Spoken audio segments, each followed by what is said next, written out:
Damai sejahtera Allah Bapa yang melampaui segala akal,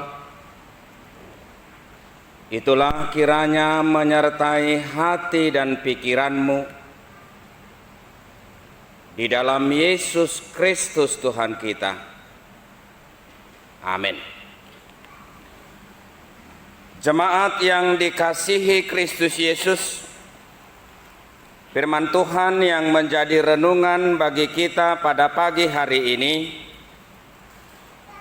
dikutip dari Injil Yohanes pasal 3 ayat 31 sampai dengan ayat 36. Yohanes pasal 3 ayat 31 sampai dengan ayat 36.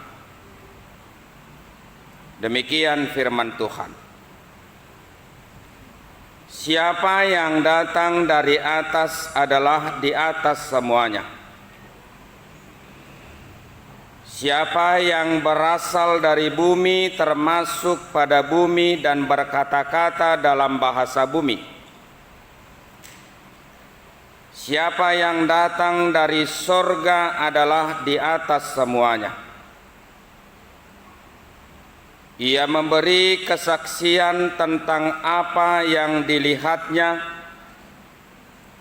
dan yang didengarnya, tetapi tak seorang pun yang menerima kesaksiannya itu. Siapa yang menerima kesaksiannya itu, ia mengaku bahwa Allah adalah benar, sebab siapa yang diutus Allah, dialah yang menyampaikan firman Allah, karena Allah mengaruniakan rohnya dengan tidak terbatas. Bapa mengasihi anak dan telah menyerahkan segala sesuatu kepadanya. Barang siapa percaya kepada anak, ia beroleh hidup yang kekal. Tetapi barang siapa tidak taat kepada anak, ia tidak akan melihat hidup, melainkan murka Allah tetap ada di atasnya. Demikian firman Tuhan. Jemaat yang dikasihi Kristus Yesus, dalam keberlangsungan hidup berkompetisi demi mendapatkan jabatan, demi meningkatkan perekonomian, demi meningkatkan popularitas adalah lumrah dan wajar terjadi.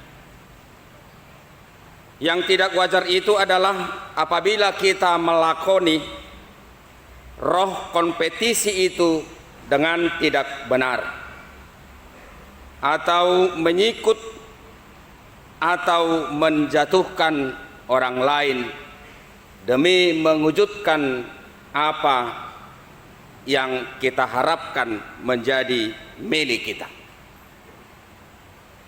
Kompetisi yang baik dan sehat sesuai dengan ajaran Kristiani adalah apabila kita senantiasa berorientasi, fokus, dan komit untuk melakukan kebaikan. Giat menjadikan orang lain untuk semakin baik dan semakin besar, bukan sebaliknya. Biasanya kita berbuat baik itu selalu berorientasi ke dalam. Ajaran kekristenan kita berkompetisi itu tidak masalah dan disarankan dan baik. Tapi yang menjadi dasar orang Kristiani itu berkompetisi adalah dia harus menjadi pribadi yang komit dan giat melakukan kebaikan bukan kepada dirinya sendiri. Ketika kita melakukan kompetisi dengan cara seperti ini, Tuhan pasti mendatangkan berkat yang kita cari. Popularitas, kekayaan, kehormatan, bahkan jabatan itu sendiri telah ada di dalamnya. Berkompetisilah dengan baik, berkompetisilah dengan sehat, berkompetisilah dengan cara-cara Kristiani, dengan berorientasi keluar daripada dirimu, lakukan kebaikan, dan kebaikan itu biarlah menjadi milik orang lain atau milik sesama. Itulah yang diterapkan oleh Yohanes ketika Yohanes berdialog bersama dengan murid-muridnya. Apa yang terjadi Bapak Ibu Saudara-saudara ketika itu? Murid-murid Yohanes merasa panas hati melihat yang telah dilakukan oleh Yesus, di mana Yesus dan murid-muridnya melakukan proses pembaptisan di Judea, dan banyak orang-orang datang kepadanya dan menerima baptisan dari Yesus. Dalam hal ini Yesus telah mereka anggap sebagai saingan daripada Yohanes. Para murid Yohanes melaporkan itu kepada Yohanes. Dan sepertinya para murid Yohanes ingin membela, ingin mempertahankan kewibawaan daripada Yohanes. Para murid-murid berharap Yohanes akan mengkonfrontasi apa yang telah dilakukan Yesus. Namun di luar daripada dugaan para murid, justru Yohanes memberikan jawaban di luar daripada pengharapan murid.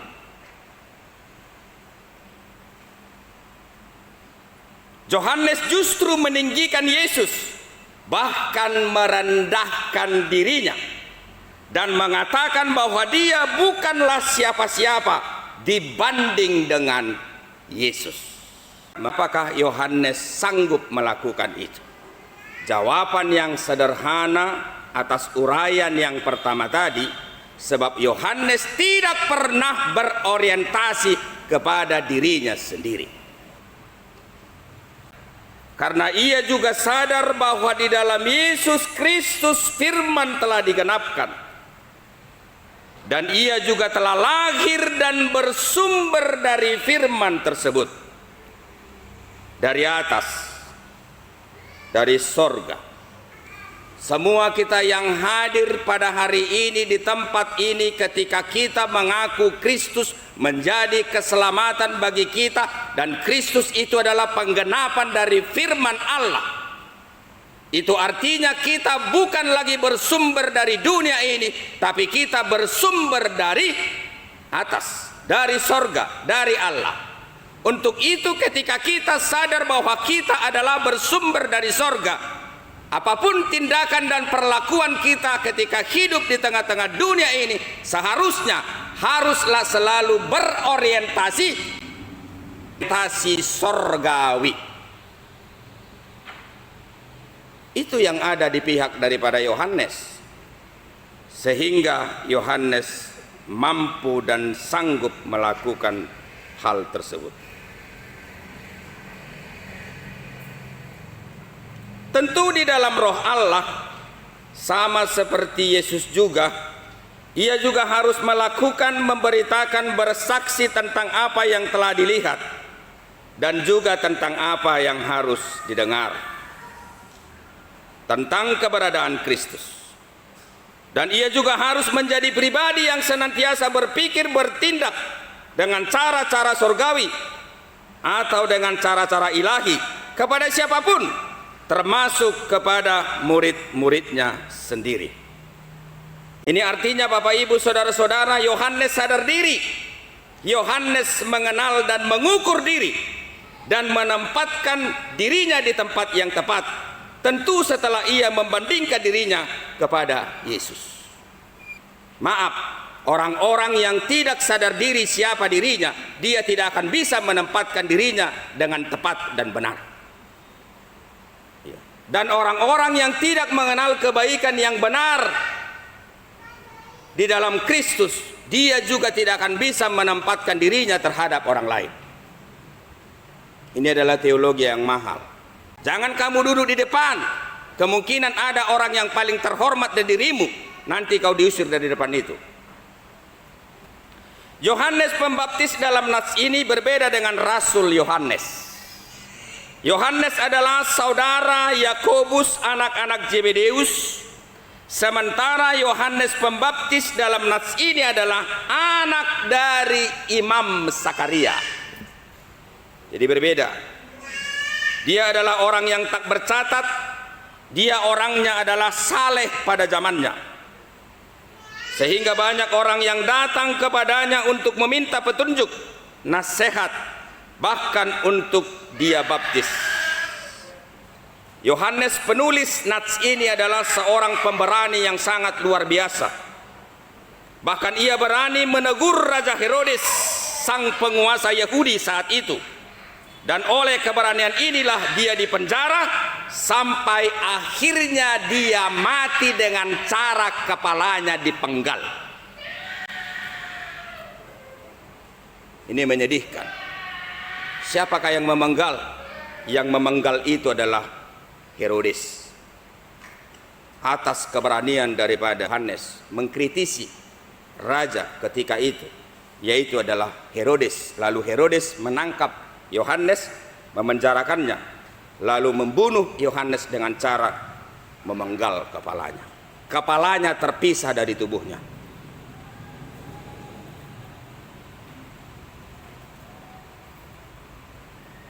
Dalam nats ini Yohanes tahu betul siapa dia dan apa peranannya dihubungkan dengan kedatangan Yesus. Itu sebabnya ia mempersaksikan dirinya bahwa ia adalah sebagai orang yang ditentukan dan yang dipilih oleh Tuhan untuk mempersiapkan jalan bagi kedatangan seorang yang jauh lebih besar dari dirinya, yaitu adalah Mesias yang menjadi pembebas dunia dan juru selamat Israel. Berbahagialah Bapak Ibu saudara-saudara ketika melalui kesalehan dan kebaikan saudara, Tuhan memilih saudara untuk mempersiapkan jalan bagi orang-orang yang jauh lebih baik, jauh lebih sempurna daripada dirimu. Dan jangan pernah kecewa untuk itu. Ketika engkau kehilangan sesuatu, ketika Tuhan memilih engkau untuk mempersiapkan perwujudan kebaikan, bahkan kebaikan itu lebih baik daripada dirimu, lakukanlah dengan senang hati. Dan itu tidak menjadi kerugian bagi dirimu. Ketika engkau sempurna menyelesaikan pekerjaan itu, Bapak Ibu, saudara-saudara, engkau akan diberkati. Dan berkat itu akan menyempurnakan segala sesuatu yang memungkinkan engkau rasakan hilang daripada dirimu.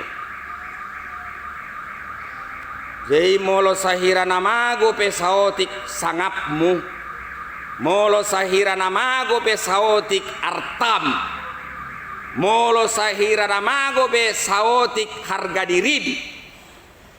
Adorang dipilit debataho lau patupaho nulau nadenggan jalan nadenggani dao dumenggas yakko alai hoi kon nalau paradehon nadenggani. Jangan pernah kecil hati, banggalah dengan itu, karena ketika engkau sempurna menyelesaikan mempersiapkan kedatangan itu, engkau akan diberkati. Dan yang hilang tadi itu akan lebih dilipat gandakan oleh Tuhan. Itu Kristen.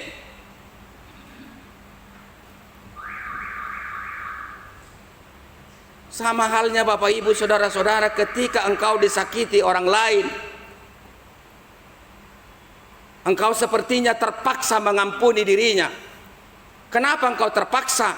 Karena engkau merasa ada sesuatu yang hilang dari dirimu. Ketika engkau mengampuni dia, gak usah, lakukan saja, biar aja hilang itu. Soal harga diri, biar hilang. Soal kehormatan, biar hilang. Tapi ketika engkau menjadi pribadi yang komit di dalam Kristus mengampuni dia, engkau akan diberkati. Dan yang hilang tadi itu akan dilipat gandakan oleh Yesus.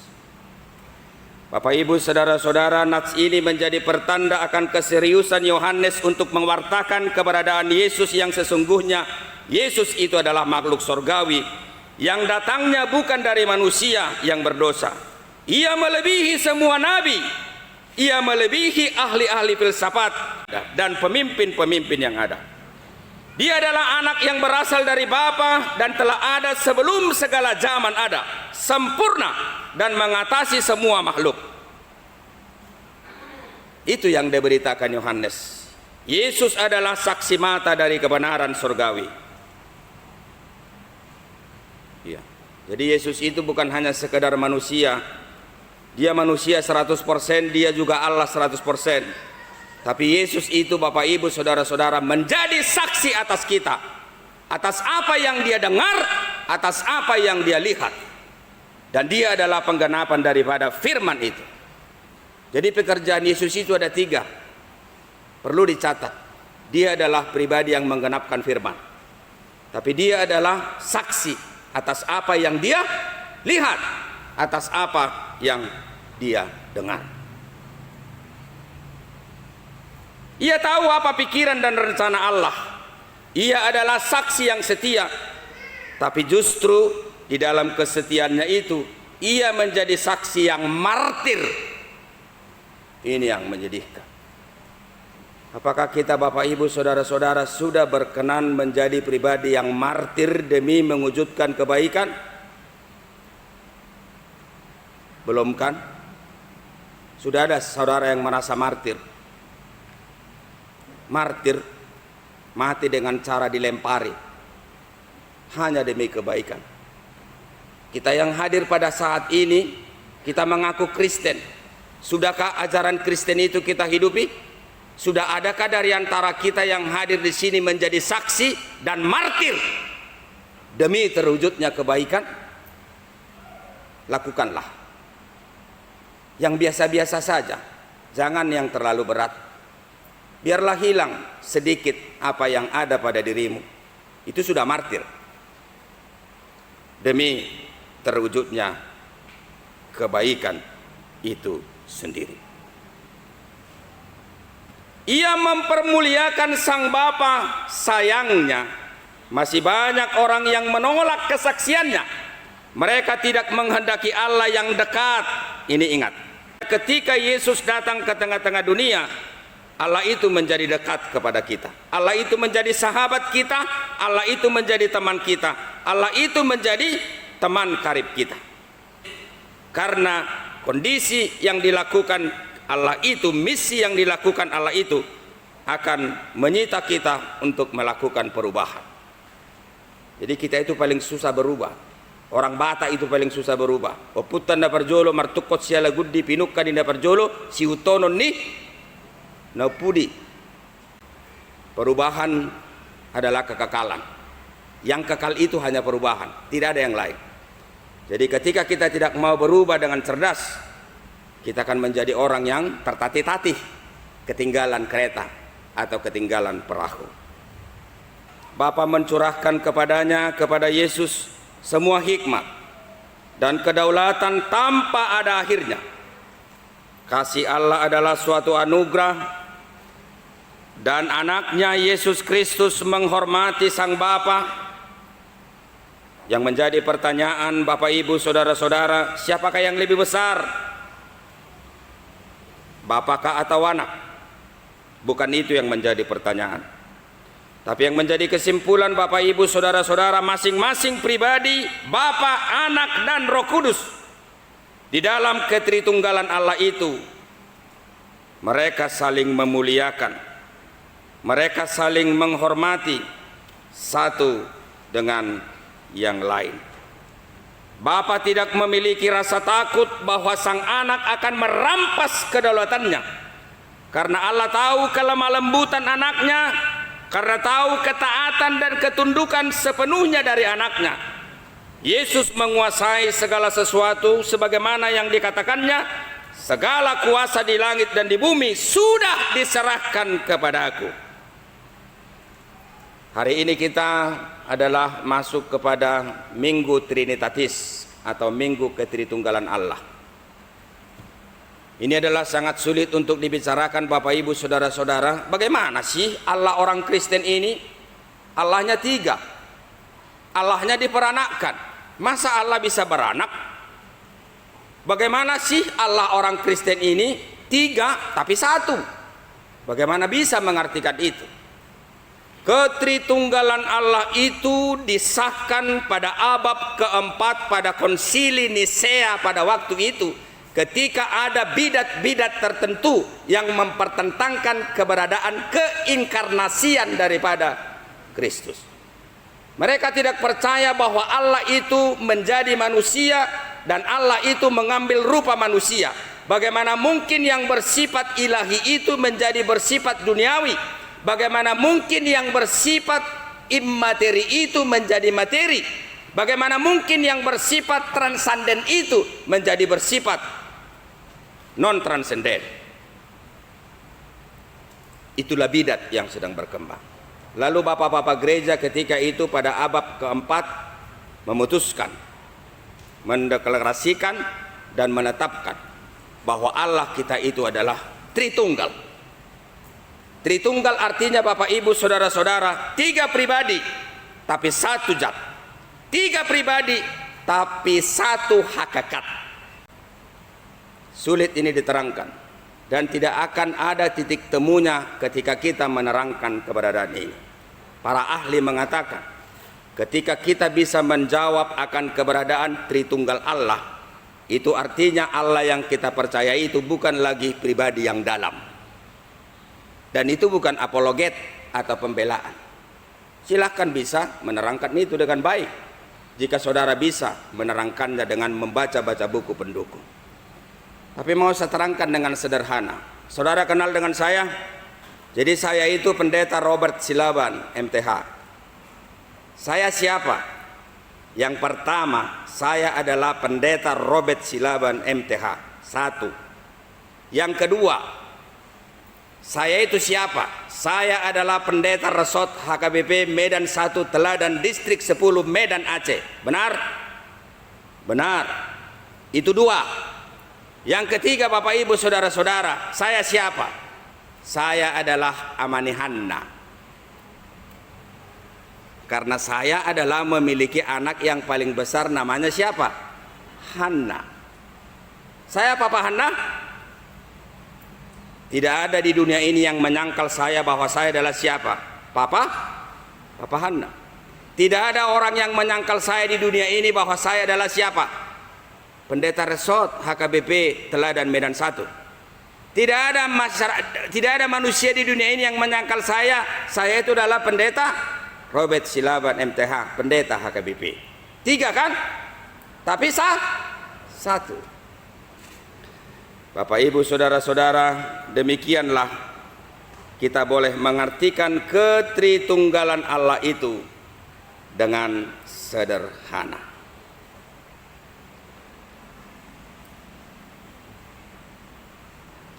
Dalam nats ini Yohanes sang penginjil mengajarkan kepada kita rumus tentang keselamatan. Orang yang percaya kepada sang anak akan memiliki kehidupan yang kekal. Kalimat yang singkat ini merangkum semua inti Injil. Di dalam Kristus kita mengalami arus kasih karunia-Nya. Arus kasih karunia-Nya di dalam kasih yang kekal. Iman kepada anak yang telah tersalib itu akan memberikan kepada kita kehidupannya yang sejati. Kehidupan yang kekal tidak dimulai sesudah mati, tetapi sekarang ini. Saudara percaya ada kehidupan yang kekal? Jika saudara percaya, sebenarnya saudara pada hari ini telah mengalami kehidupan yang kekal. Apakah adik-adik kami, Bapak Ibu, saudara-saudara percaya ada surga?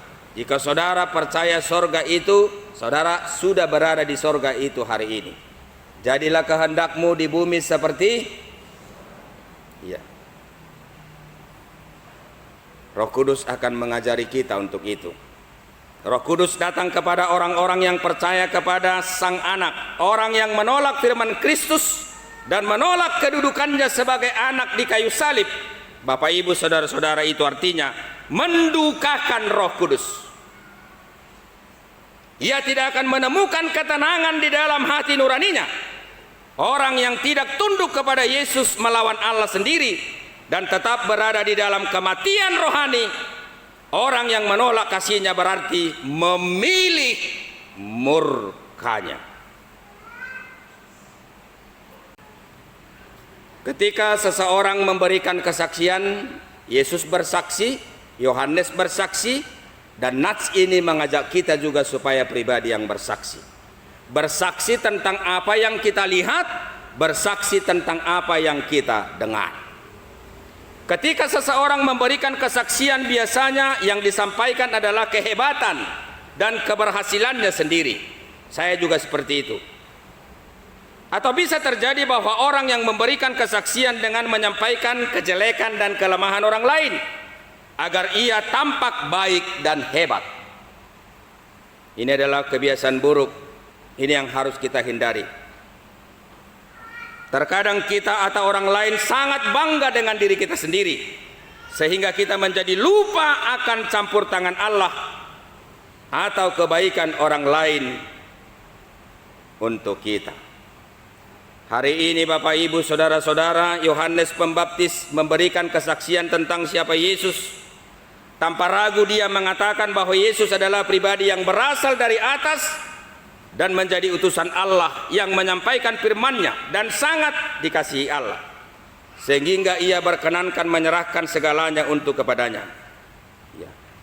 Yohanes tampak dengan jelas bahwa ketika menyampaikan kesaksian ini, dia mengatakannya dengan gembira dan yakin akan kehebatan pribadi Yesus. Dia tidak merasa tersaingi, dia tidak merasa sakit hati atau marah. Justru ia berkata, ia harus makin hebat, tetapi aku harus makin kecil. Kita pulang dari sini, hanya ini yang boleh kita katakan di pintu gereja nanti. Itu saja yang boleh kita katakan. Apa itu? Ia harus makin hebat, tetapi aku harus makin kecil. Inilah motto kebaikan orang Kristen. Bapak Ibu saudara-saudara, marilah senantiasa mensyukuri anugerah Allah yang besar di dalam Kristus Yesus. Oleh tuntunan Roh Kudus, kiranya kita semakin dimampukan untuk memerdekakan diri. Merdeka, kita harus merdeka. Merdeka artinya merdeka dari kepentingan. Saudara mau berbuat baik, merdekakan dulu dirimu dari kepentinganmu. Kalau saudara tidak merdeka, saudara akan menjadi terbeban. Yang memerdekakan saudara siapa? Kristus. Marilah senantiasa mensyukuri anugerah Allah yang besar di dalam Yesus Kristus oleh tuntunan Roh Kudus. Kiranya kita semakin dimampukan untuk memerdekakan diri dari segala kepentingan sesaat dan semu demi mewujudkan kebaikan dan damai sejahtera. Ini perlu sadar akan ketidakmampuan untuk menggapai kebenaran yang sejati, dan oleh penglihatan dan keyakinan kita akan penggenapan firman di dalam Yesus Kristus dan pelimpahan Roh Kudus, kita menjadi pribadi yang dimampukan untuk itu dan percaya akan kehidupan yang kekal.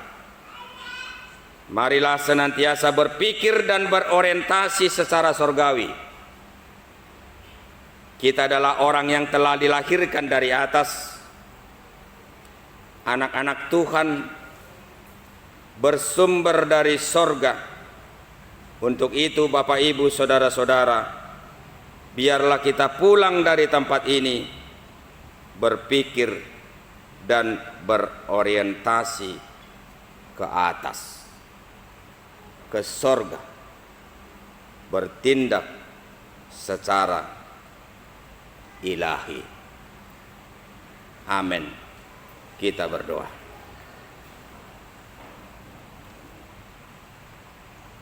Bapa dalam Yesus Kristus, kami bersyukur dan berterima kasih untuk anugerah dan belas kasih-Mu yang besar di dalam Kristus Yesus. Biarlah olehnya kami menjadi pribadi yang berkenan merendahkan diri demi terwujudnya kebaikan dan damai sejahtera. Ajar kami menjadi saksi-Mu, merindukan kehidupan yang Kau janjikan, dan selalu berorientasi dalam hidup, bahwa tujuan hidup kami bukanlah dunia, tetapi kehidupan yang kekal yang Engkau janjikan di dalam Yesus Kristus. Oleh kuasa Roh Kudus-Mu, ajar kami Tuhan meyakini, berharap, dan merindukan hal itu menjadi bagian daripada iman dan kehidupan kami. Dalam Yesus Kristus kami berdoa dan bersyukur. Amin. Kita angkat pujian bagi Tuhan. Kita kumpulkan persembahan yang kedua.